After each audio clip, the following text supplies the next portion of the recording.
In today's video, I'm going to show you exactly how to delete a domain in Hostinger Hosting step by step.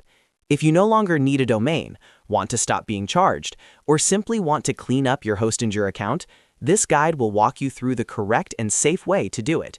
Make sure you follow each step carefully so you don't accidentally lose important data.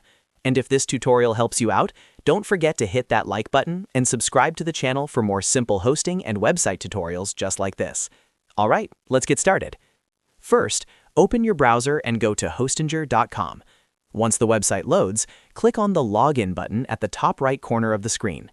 Enter your email address and password associated with your Hostinger account, then click Login to access your dashboard.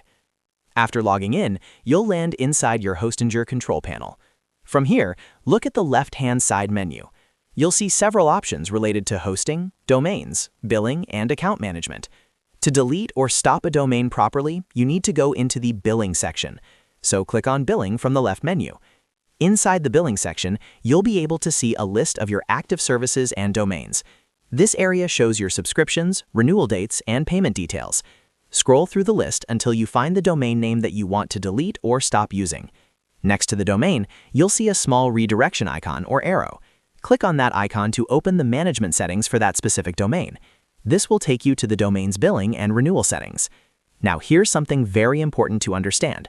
In most cases, domains cannot be instantly deleted in the same way you delete a file. Instead, what you do is disable auto-renewal so that the domain will not renew for the next billing cycle. Once it expires, it will eventually be released. So inside the domain settings, look for the auto-renewal option. You should see a button or toggle that says Disable Auto-Renewal. Click on Disable Auto-Renewal. Hostinger may ask you to confirm this action. Confirm it to proceed. Once auto-renewal is disabled, your domain will remain active only until the end of the current billing period. After it expires and the grace period passes, it will no longer be active in your account. If your goal is to completely remove the domain from your hosting plan, you should also make sure that it's not actively connected to a hosting service, website, or email account. If it is connected, go back to your hosting section and remove the domain from any active hosting plans before letting it expire.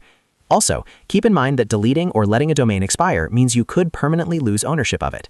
Someone else may be able to register it once it becomes available again. So only proceed if you're absolutely sure you no longer need that domain. And that's it. That's how you delete a domain in Hostinger Hosting by disabling auto-renewal and allowing it to expire properly. It's a simple process, but it's important to follow the correct steps to avoid unexpected charges or accidental data loss. If this video helped you, make sure to like this video and subscribe to the channel for more Hostinger tutorials, domain management guides, and website tips. Thanks for watching, and I'll see you in the next one.